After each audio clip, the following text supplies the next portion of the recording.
Yeah, that's more landscape. Oh, I know this guy. Well, I mean, I know the game that the guy made last year.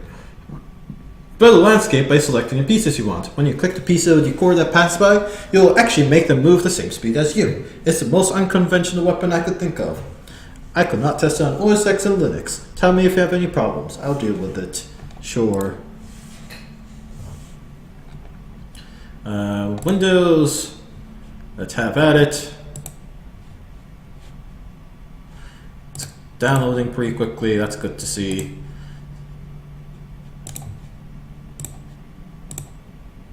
So let's go to downloads.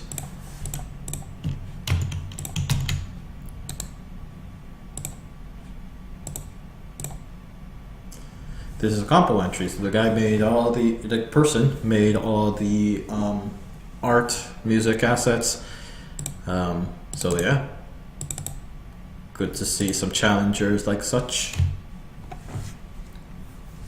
All right, it's somewhere there. Let's bump it down to that. Good, sounds good to me. Made in Unity, Personal Edition. Click the pieces to create landscape. Like this.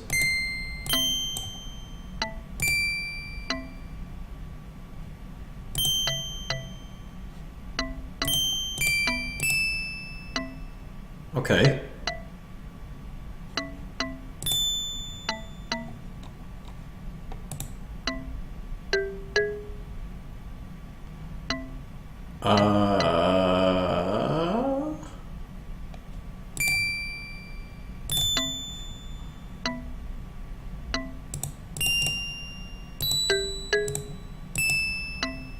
Wait, what happens if I just let something go all the way off to the edge?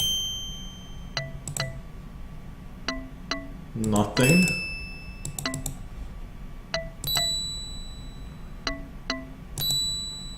Well, this is going high on my innovative mark because I'm not sure what the heck is going on here.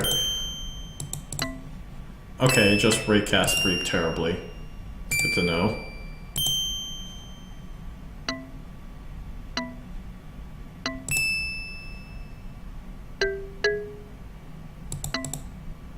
Darn it, I missed that one.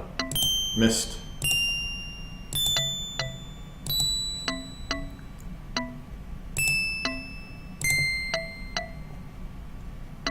I won't miss to you this time. No, what have I done?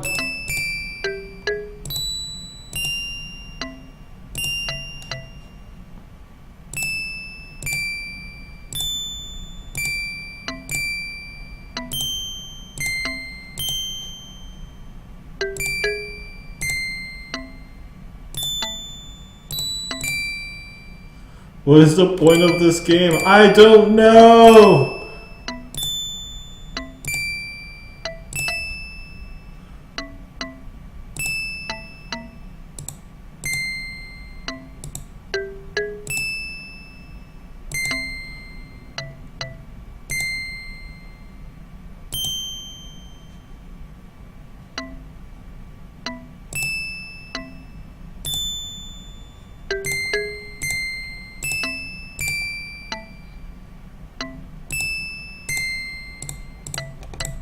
I wonder if the frame rate starts dropping once I get too many things up placed in one spot. Can you move?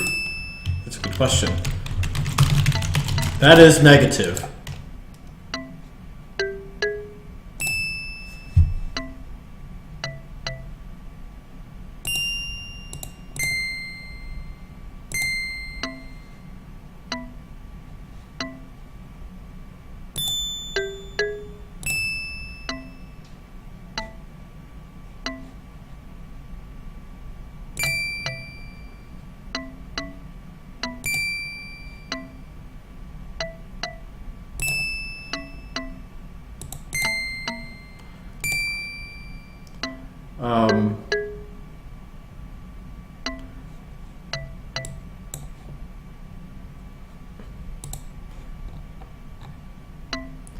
Interesting entry. It can sometimes be frustrating trying to click on something behind the object you already stopped. I think you should gamify the concept though.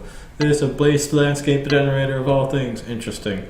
I couldn't agree with what J Hell says, but it's still a nice landscape generator. This music is so soothing. Doesn't fit the theme at all unless I'm missing something at the end of the game. The combination of slow music and so strange.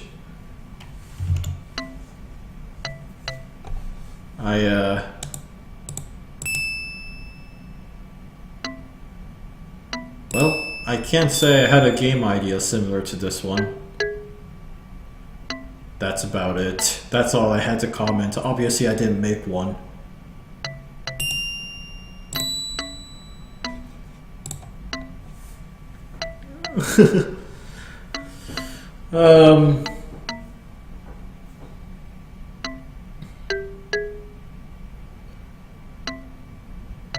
I'm going to kind of try to summarize my thoughts here before I start rating because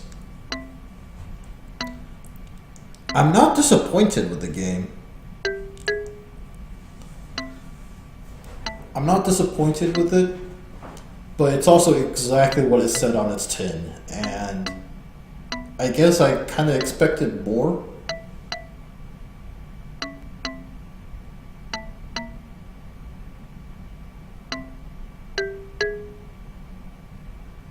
Okay, yeah, it's causing slowdowns. Let's stop that.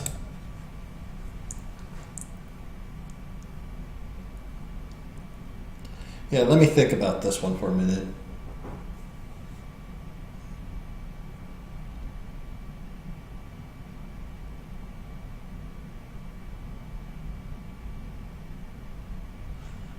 I definitely felt like, it was more of a just see what happens kind of thing.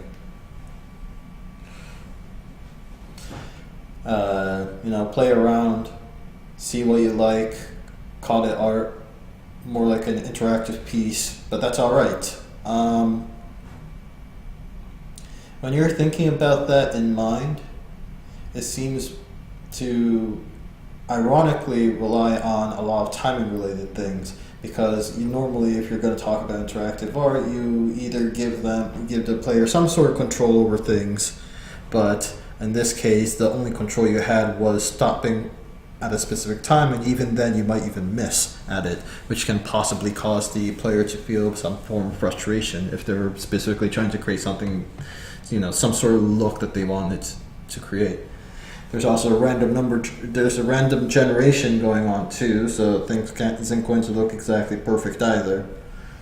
I was morbidly fascinated with the game, but that's usually not a good thing for me.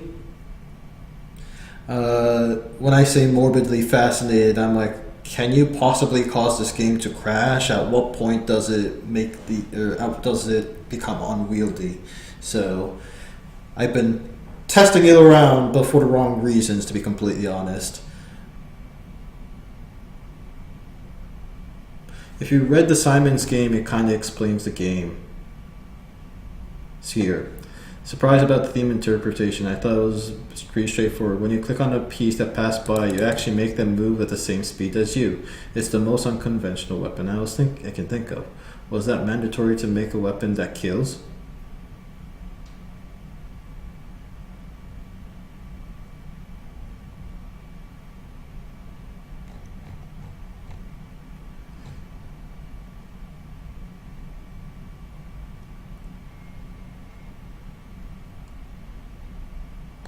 Landscape processor.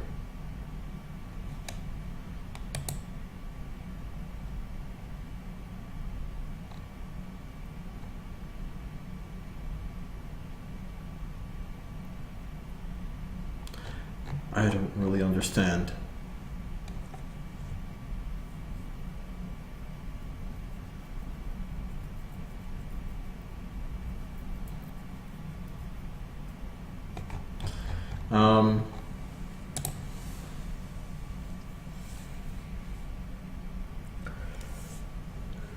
So the person implies that you're moving, and the set pieces are there that follows you around.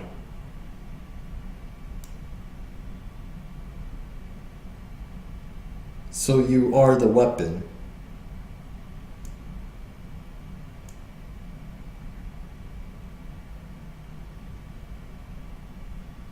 Well, anyways, let's just get to the rating. Innovation! Well, it is different. I'm gonna go with average for that one. Fun! Not really. Maybe 2 stars for that. I don't necessarily think it was meant to be fun. So, in regards to the fun portion of the ratings, I don't think that matters too much. Theme.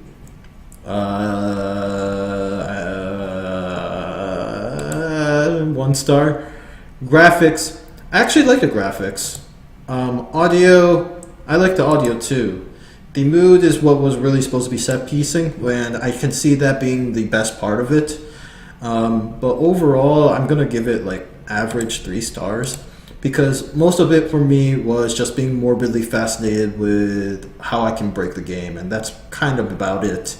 I mean, as an interactive piece, I felt like it was kind of bizarre, and I'm fine with not having an objective. The Sims didn't have an objective, but you made some anyways. So Minecraft didn't have an objective, but you made some anyways.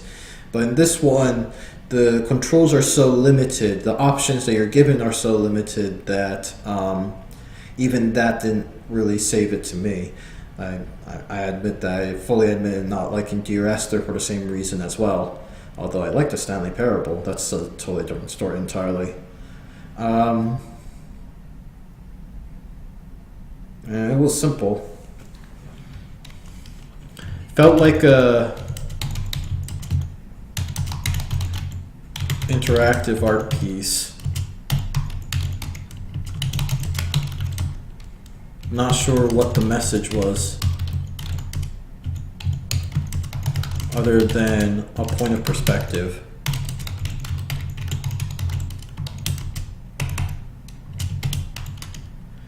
I.e., you are the one that's moving. Possibly inside a vehicle.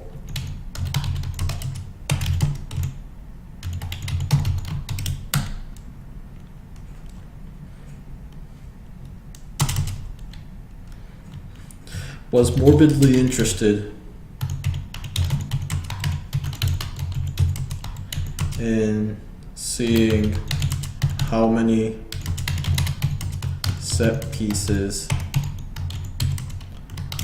I can make still and cause the game to crash,